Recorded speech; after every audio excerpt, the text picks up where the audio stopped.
Hello दोस्तों, नमस्कार। Welcome to this video. अपने इस चैनल के इस नए वीडियो में मैं प्रमोद पाल आप सभी का स्वागत करता हूं। साथियों, अपने इस चैनल पर मैं अपने सफलता के अनुभवों को आप सभी के बीच में वीडियोज़ के माध्यम से शेयर करता हूं। अगर आपको ये वीडियो पसंद आए तो कृपया जो है चैनल को सब्सक्राइब करें और अपने दोस्तों में भी इनको शेयर करें। जैसा कि आपने थंबनेल में देखा कि आज हम चर्चा करने वाले हैं उन 10 क्वालिटीज़ के बारे में जो किसी भी व्यक्ति को सफल बनाने के लिए ज़रूरी होती हैं, और जो व्यक्ति सफल हैं उनके अंदर ये 10 क्वालिटीज़ होती हैं। आइए वीडियो को शुरू करते हैं। पहली जो क्वालिटी होती है, लक्ष्य के प्रति समर्पण।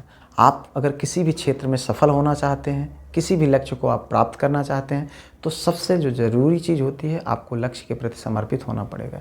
यानी आपको लक्ष्य के लिए जो ज़्यादा ज़रूरी चीज़ें हैं, जो ज़रूरी चीज़ें हैं, उनको आपको करना पड़ेगा। आपको अपने लक्ष्य के लिए जीना पड़ेगा, लक्ष्य के लिए मरना पड़ेगा। सोते जागते आपको हमेशा अपने लक्ष्य के बारे में सोचना पड़ेगा, तब जाकर के आप उस लक्ष्य में सफल हो सकते हैं। जैसा कि किसी मूवी का आपने डायलॉग सुना है कि अगर आप किसी चीज़ को पूरी शिद्दत के साथ चाहते हैं तो पूरी कायनात आपको उसको मिलाने का प्रयास करती है। उसी तरीके से अगर आप लक्ष्य के प्रति समर्पित हैं तो निश्चित तौर पे आप उसमें जो है सफल हो पाते हैं। साथियों, जो दूसरा बिंदु आता है उसके बाद कंसिस्टेंसी। अगर आप किसी भी क्षेत्र में सफल होना चाहते हैं, चाहे वो गवर्नमेंट सर्विस का एग्ज़ाम हो या किसी भी चीज़ में आप सफल होना चाहते हैं, तो कंसिस्टेंसी बहुत ज़्यादा ज़रूरी है। बिना कंसिस्टेंसी के आप कहीं सफल नहीं हो सकते हैं। अगर आप एक दिन पूरा दिन भर मेहनत करें, उसके बाद एक हफ्ता आप विश्राम करेंगे, तो आप इस तरीके से सफल नहीं हो सकते हैं।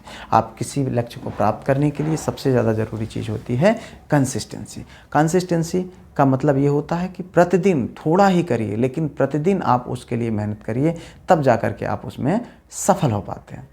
अगली जो क्वालिटी आती है वो होती है आत्मविश्वास। अगर आप किसी भी क्षेत्र में सफल होना चाहते हैं तो आपके अंदर आत्मविश्वास होना चाहिए, आपके अंदर खुद पर भरोसा होना चाहिए कि आप उसको कर सकते हैं। ऐसा नहीं है कि आपने एक बार जो है डिसीजन लिया और किसी ने आपको भड़का दिया तो आप उसमें पीछे हट गए। इस तरीके से आप बिल्कुल सफल नहीं हो सकते। इसलिए जो महत्वपूर्ण तीसरी क्वालिटी होती है वो आत्मविश्वास होना चाहिए। आपको दृढ़ संकल्प आपके अंदर होना चाहिए, खुद पर इतना भरोसा होना चाहिए कि कोई तीसरा आपको डगमगा ना सके और आप अपने लक्ष्य के प्रति पूरी तरीके से समर्पित होकर के काम कर सकें और उसमें जो है सफल हो सके। और उसके बाद जो अगला नंबर आता है, अगली क्वालिटी जो होनी चाहिए वो होती है पॉजिटिविटी।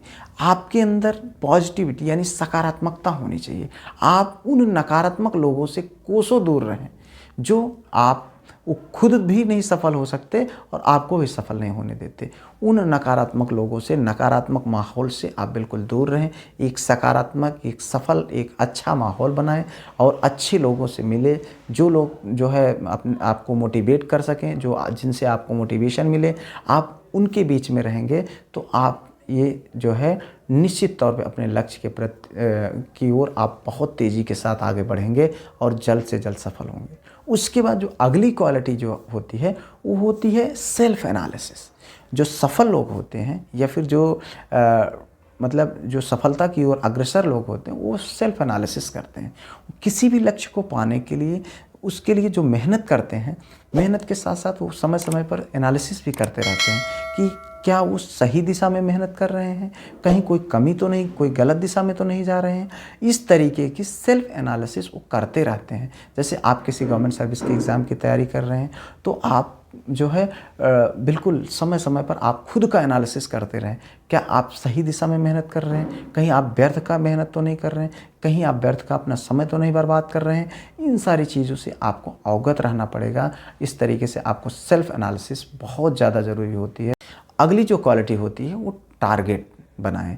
पहली बात, जो सफल लोग होते हैं वो टारगेट बनाते हैं। टारगेट दो प्रकार से होते हैं, एक लॉन्ग टारगेट और एक शॉर्ट टारगेट। लॉन्ग टारगेट से मतलब ये है कि 1 महीने, 2 साल, 3 साल के अंदर ये काम मैं कर लूँगा, ये जो है टारगेट होता है, बनाते हैं लोग, उसको लॉन्ग टारगेट कहते हैं। और एक जो शॉर्ट टारगेट होता है वो डेली रूटीन में आप जो है उसको लाते हैं, डेली की टारगेट को अचीव करने के लिए उसका हम प्रयोग करते हैं।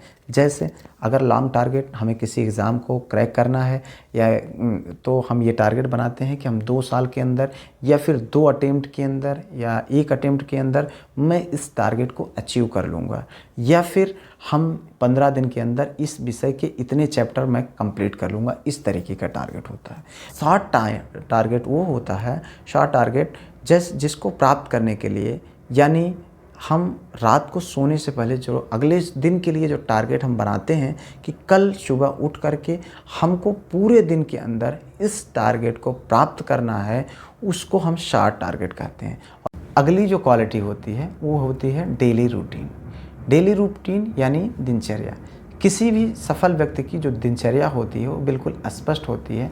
सुबह उठने के बाद से लेकर के रात को सोने तक उनका सब कुछ बिल्कुल क्लियर होता है। सुबह जल्दी उठना, व्यायाम करना, अच्छी नींद लेना और उसके साथ साथ आप प्रकृति के नियमों के खिलाफ ना जाना, ये अच्छी दिनचर्या जो है रख करके आप अपने लक्ष्य के प्रति जो है लक्ष्य में आप सफल हो सकते हैं। उसके बाद जो अगली क्वालिटी आती है वो होती है बी प्रोडक्टिव। बी प्रोडक्टिव का मतलब होता है आप क्वांटिटी नहीं क्वालिटी पर फोकस करें। अगर आपको पढ़ाई करनी है, ये इसका मतलब ये नहीं है कि आप दिन में 24 घंटे आप बैठ करके जो है पढ़ते रहें। आप 2 घंटे पढ़ें, 4 घंटे पढ़ें, 6 घंटे पढ़ें, लेकिन जब पढ़ें तो बिल्कुल एकदम आप फोकस्ड होकर के पढ़ें, आपका कंसंट्रेशन अच्छा रहे, आपका दिमाग उस समय बिल्कुल जो है आप अच्छे कंट्रोल में रहें, आप जो है एकाग्रता के साथ आप पढ़ें। आप किसी को दिखाने के लिए नहीं, खुद को बेवकूफ़ ना बनाएं, आप खुद के लिए पढ़ें। आप जो है किसी को दिखाने के लिए ये नहीं कि मैं 10 घंटा पढ़ रहा हूँ, मम्मी पापा को दिखाने के लिए, अपने किसी जो आपके साथ में रहता उसको दिखाने के लिए आप ऐसा मत करिए। आप अगर आपका मन नहीं लग रहा तो आप बिल्कुल मत पढ़िए, जाइए बाहर घूमिए, गार्डन में घूमिए, जो भी करिए, लेकिन जब आपका मन लगे तो तब आप पढ़िए, पूरी जोश के साथ पढ़िए, पूरी एनर्जी के साथ पढ़िए। इसका ये मतलब नहीं है कि आप किताब उताब को छोड़ करके आप नहीं पढ़ने में मन लग रहा तो आप भाग जाइए, नहीं।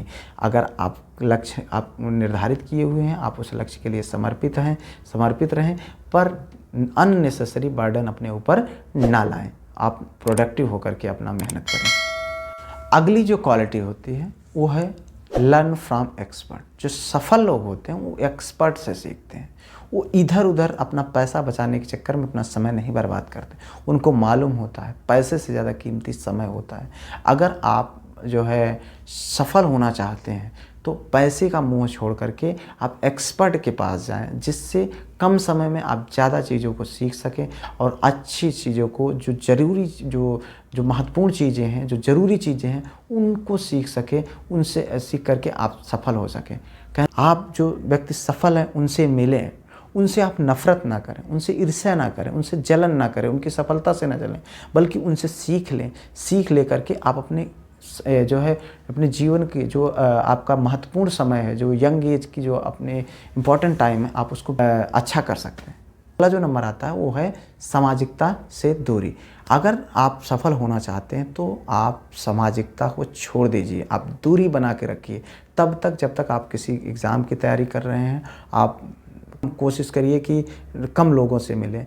ज़्यादा लोगों से मिलेंगे, ज़्यादा लोग आपको भटकाएंगे, इधर उधर की बातें करेंगे, आपका समय बर्बाद होगा। आप किसी शादी विवाह बहुत ज़रूरी हो तभी आप जाएं। अपने आप को पूरी तरीके से फोकस्ड रखें। आप अपने आप को परिचय करने लायक बनाइए।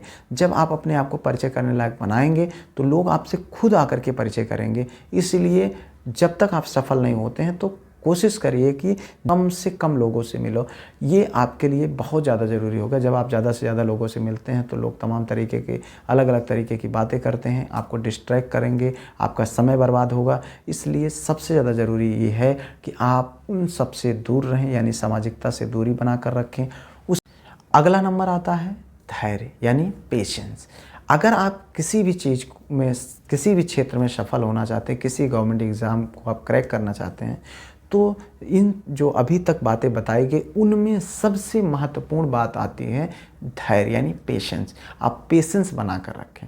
अगर आपको सफल होना है तो पेशेंस आपके लिए बहुत ज़्यादा ज़रूरी है। कभी कभी ऐसी ऐसी मुश्किलें आएंगे, आप अपना धैर्य को खो सकते हैं, लेकिन अगर आप सफल होना है तो आप धैर्य बना कर रखेंगे तो निश्चित तौर पे आप उसमें सफल हो जाएंगे। और आपको ये चीज़ अच्छे से पता होना चाहिए कि झोपड़ी बनने में नहीं लगता है, लेकिन बिल्डिंग बनने में समय लगता है। जितनी बड़ी इमारत होती है उतनी ज़्यादा जो है समय लगता है। इसलिए आप धैर्य बना कर रखें, आप निश्चित तौर पर सफल होंगे। इन्हीं बातों के साथ आज की इस वीडियो को मैं समाप्त करता हूं। आपके ब्राइट फ्यूचर के लिए आपको ढेर सारी शुभकामनाएं। अगर वीडियो आपको अच्छी लगे तो कृपया आप लाइक करें, दोस्तों में अपने शेयर करें तथा चैनल पर नए हों तो सब्सक्राइब कर लें। जय हिंद, जय भारत।